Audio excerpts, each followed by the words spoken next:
Bonjour à tous. Aujourd'hui, nous allons travailler sur le TP2, donc de l'application Médiathèque. On a vu en cours pour faire le diagramme UML de l'application. Maintenant, on va voir les différents points. Alors, on va déjà créer un nouveau projet. Donc, TP2 vidéo. Et donc, tout commence par un test. Donc, on va créer notre premier test JUnit. Test Médiathèque. Donc, on ajoute JUnit 5 au chemin pour mettre en place les tests. On vérifie que c'est en place, que notre test échoue correctement. Not yet implemented, notre test échoue. Si je le supprime, le test doit réussir. C'est vert, parfait. Alors, on doit définir donc des classes documents, livres, vues, DVD, qui doivent afficher des strings, et des méthodes ajoute document, affiche catalogue, supprime document. Donc, on va commencer simple, on va commencer par la méthode ajoute document. La première chose qu'on va faire, donc voilà, c'est essayer d'ajouter un document et de voir si notre médiathèque est dans un état qui nous convienne. Et pour ça, on va utiliser la méthode toString pour voir l'état de la bibliothèque, de la médiathèque. Alors, add test. Donc on va créer une fonction void should. Alors on va la mettre en public. Public void should add document. Donc je vérifie si mon test passe. J'ai un test, should add document, c'est parfait. Donc on va déjà créer une médiathèque. Médiathèque m est égal à new médiathèque. On évite de mettre des espaces, des accents. Donc là, ma ligne n'est pas bonne, donc on va créer la classe médiathèque. Hop. On teste, tous les tests passent, c'est bon. Maintenant, on va vérifier que notre médiathèque est bien vide. Donc on va faire un assert equals. On va dire médiathèque actuellement vide. Et là, on va mettre notre m.toString. J'exécute.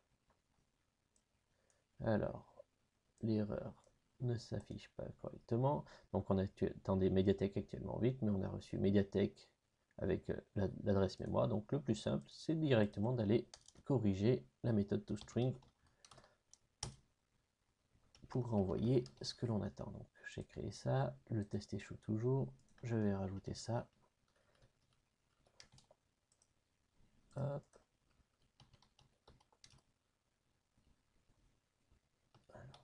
J'ai fait un mauvais copier-coller, voilà. Et mon test passe.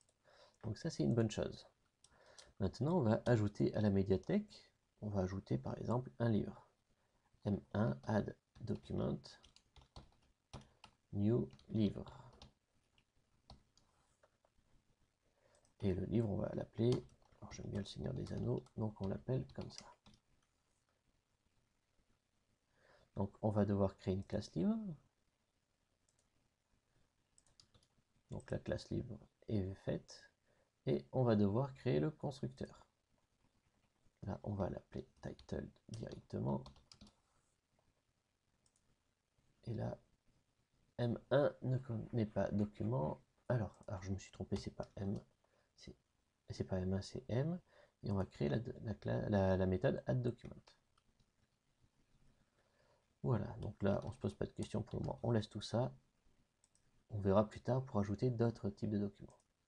Donc, ça passe, mais maintenant, on va vérifier que notre médiathèque contient le Seigneur des Anneaux. Donc là, je vais mettre un anti/n, c'est pour le retour chariot, et j'attends ce libellé.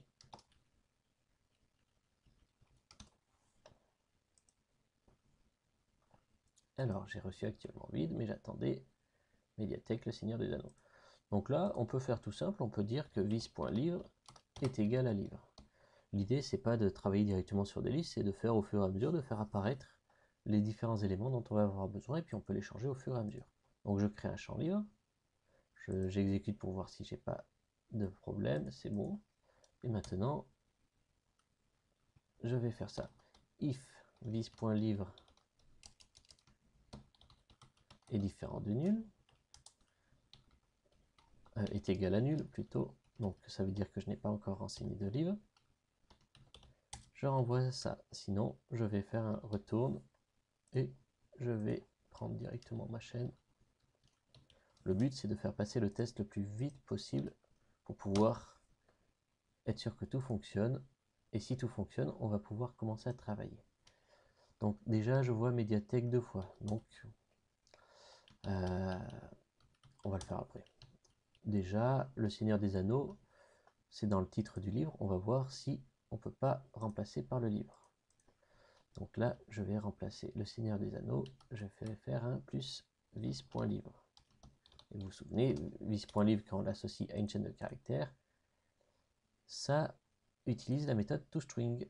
Et là, on a obtenu... Ah, la méthode toString n'existe pas encore dans livre. toString. Et là, on va renvoyer le Seigneur des Anneaux.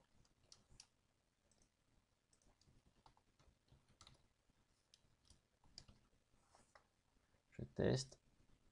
Et ça marche. Parfait. Alors, le Seigneur des Anneaux, on a la méthode title. On va peut-être aller corriger ça. Alors, vis.title est égal à title. Je crée le champ. Et là, je devrais pouvoir renvoyer vis.title. Et ça marche. Donc voilà, on a ajouté notre premier livre. On va essayer d'ajouter un deuxième livre. Le Seigneur des Anneaux, on va mettre Harry Potter. Donc on a déjà le Seigneur des Anneaux, maintenant on veut Harry Potter qui vient à la suite. J'exécute. Alors j'attendais le Seigneur des Anneaux, on va agrandir un petit peu ça. Harry Potter, mais on a obtenu médiathèque Harry Potter seulement. Donc qu'est-ce qui s'est passé? Tout simplement, on a remplacé notre précédent livre, donc qui était le Seigneur des Anneaux, par le livre Harry Potter. Donc là, on va commencer à utiliser une ArrayList. Donc une ArrayList, c'est une liste qui permet de faire des ajouts, des suppressions d'éléments. Donc comment ça se fait? Comment ça marche? Déjà, une ArrayList, c'est comme la plupart des objets, il faut les initialiser. Donc quand on initialise un objet qui va être utilisé dans toute la classe, on va le créer dans le constructeur. Donc on va déjà créer le constructeur de médiathèque.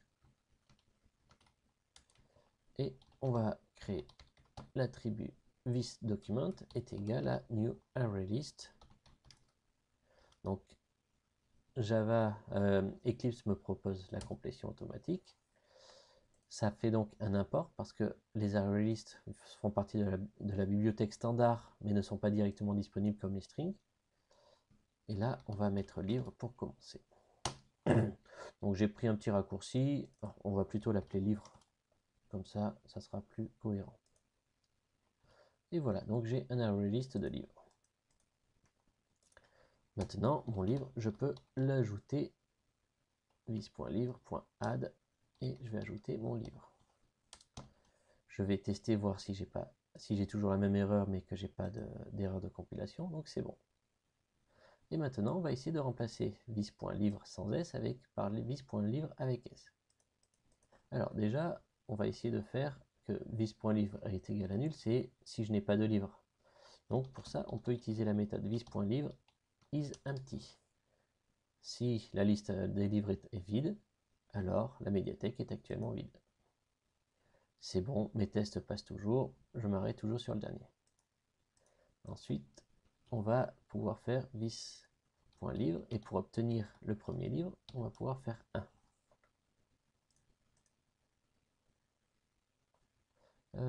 Excusez-moi, c'est 0.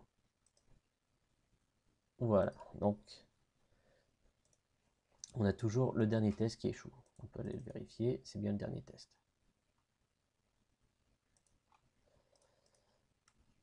Et maintenant, donc, on va essayer de traiter. Alors, j'ai supprimé livre. On va continuer à adapter notre code. Donc, je supprime vis.livre sans S. Je teste, ça fonctionne toujours. Et maintenant, qu'on a nettoyé notre code, on va pouvoir traiter le cas du livre qui a l'indice 1. Donc, s'il n'y a qu'un seul livre, il faut prendre que l'indice 0. S'il y a deux livres, il faut prendre l'indice 1. Alors, donc déjà, on peut tester ça. On va créer string s est égal à médiathèque.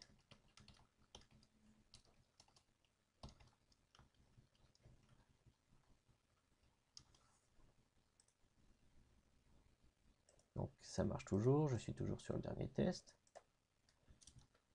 Ensuite, je vais faire s est égal à s plus thisLive de get0.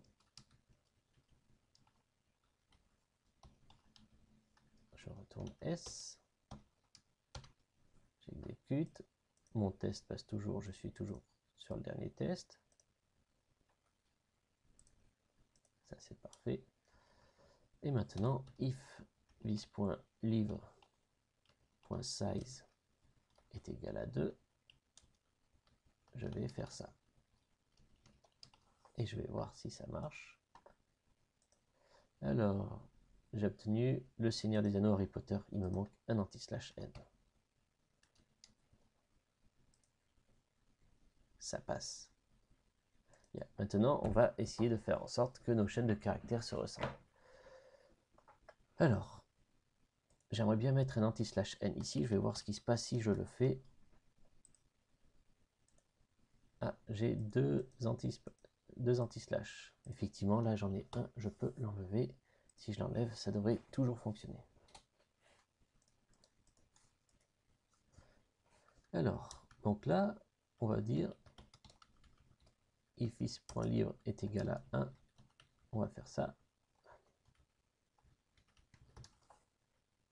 Je teste. Ah, j'ai fait une erreur, ça me met le Seigneur des Anneaux.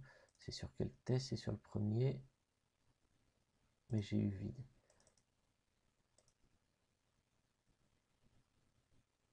Alors, j'ai dû faire une erreur.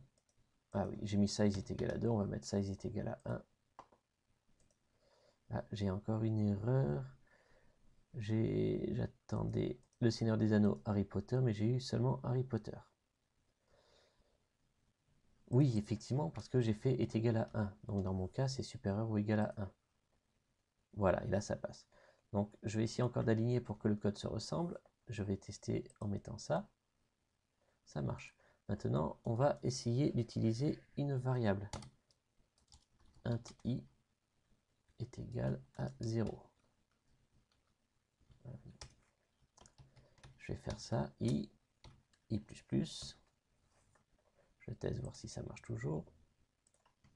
I et i++. Ça marche. Alors, c'est supérieur ou égal à 1, on peut dire que c'est supérieur à 0. On teste, voir si ça marche. Supérieur ou égal à 2, on va dire que c'est supérieur ou égal, supérieur à 1. Ça marche. Et donc, 0 c'est i, et à ce stade-là, 0 c'est i. Donc ça marche. Maintenant, on va continuer à généraliser. Je vais transformer le while en if.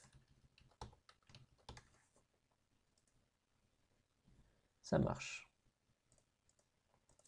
Donc là, on constate que c'est l'équivalent d'une boucle for, donc on va faire un for. Array, donc c'est vis.livre. .size i++. Alors, si je ne mets pas mon code, ça ne va pas marcher. Je mets celui-là en commentaire juste pour vérifier, ça marche. Je vais en profiter pour vous montrer une syntaxe qui est intéressante dans Java, c'est le for each. Donc, en plus, il me le complète automatiquement. Donc, for each me permet de préciser donc la liste que je veux parcourir ici. Et pour chaque livre, pour chaque élément, ça va m'extraire le livre. Donc je peux faire directement ça. Je n'ai même plus besoin du get. Je n'ai même plus besoin de faire un for avec un i. Ça marche. Donc je vais vous laisser les deux syntaxes ici pour que vous puissiez choisir celle que vous préférez. On va réactiver celle-là. Et celle-là est tout aussi possible.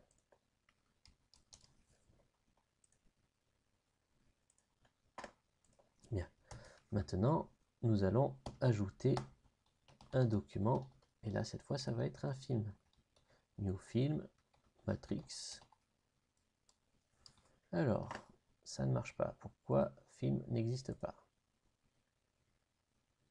Alors, il me propose une super classe livre. Alors ça m'embête un petit peu. Ce qu'on va faire avant ça, c'est qu'on va commencer à parler d'un document. Donc, au lieu d'ajouter un livre, on va ajouter un document. Je renomme. Alors, pour le moment, je laisse la variable comme ça. Donc, je remplace ici le type.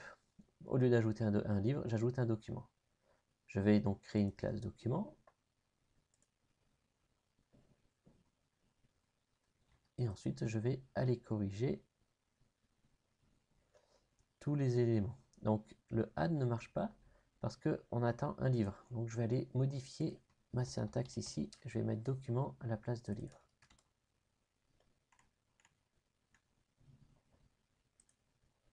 J'ai encore des erreurs de compilation. Effectivement, ici, j'ai document.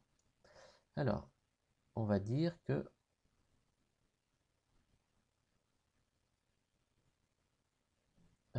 tout simplement, le add document ne marche pas parce que livre n'est pas un document. Donc là, on va dire que livre est un document. On teste, ça marche. Donc maintenant, alors on va faire un petit peu de ménage avant toute chose. Alors, c'est plus livre que l'on souhaite, c'est document. Donc on va faire refactor, rename, et on va l'appeler document avec un S. On reteste, ça marche toujours. Je vais corriger ce petit bout de code pour le faire fonctionner. Document, vis.document.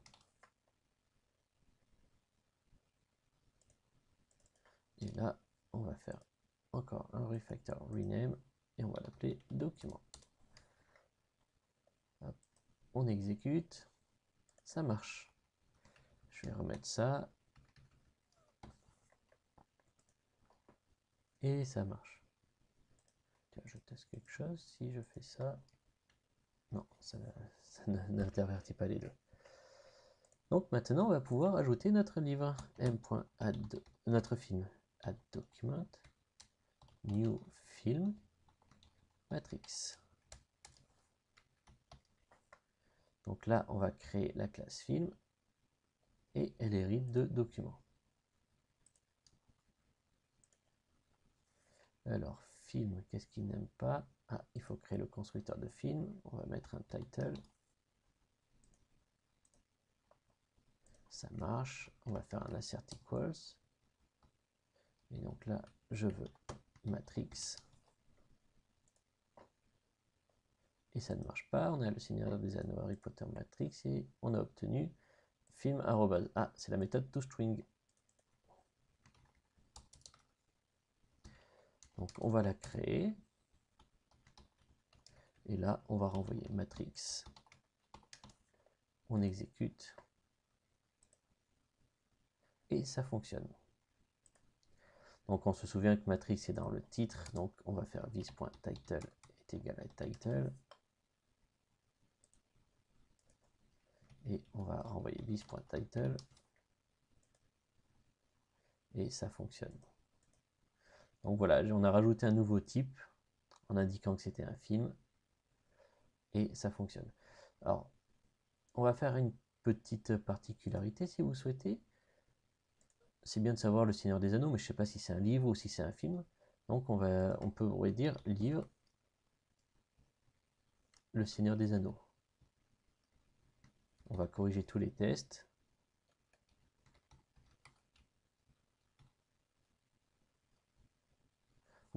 on va le mettre plutôt entre parenthèses, ça sera plus lisible.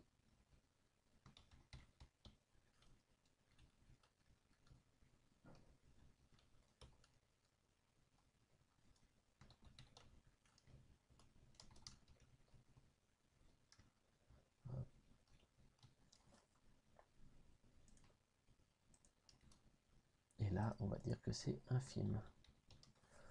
Donc, je vais tester, on va voir que ça marche pas. J'attends des livres, mais j'attendais, il me manque le mot livre.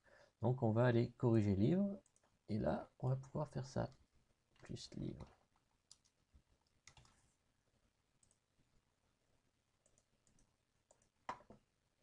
Alors, où est-ce que j'ai fait une erreur? J'ai oublié un espace, on reteste. Ça a changé. Donc là, qu'est-ce que j'ai? Ah, j'ai fait un oubli sur le niveau du test. J'ai laissé livre Harry Potter. Et là, c'est quoi comme erreur? Médiathèque, anti/n, le Seigneur des Anneaux. Ah. Il m'a doublé l'anti/ le coquin. Je reteste. Alors, j'ai livre Harry Potter. Donc là, pareil, j'ai laissé ça. Et il faut que je rajoute film.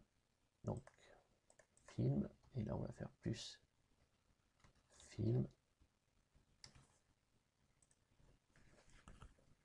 Alors, je crois que c'est que j'ai oublié un espace. Oui, il manque l'espace ici. Et voilà. Donc, mon test marche. Je peux ajouter désormais des films. Matrix, Terminator.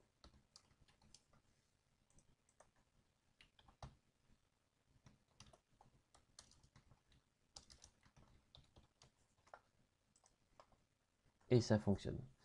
Voilà, donc là on a vu la méthode add document et comment la dériver pour un livre et pour un film. Il y a plusieurs manières d'arriver à ce code, suivant les tests que l'on fait, donc ça c'est à vous de voir ce que vous préférez faire. Voilà, on verra la suite donc plus tard.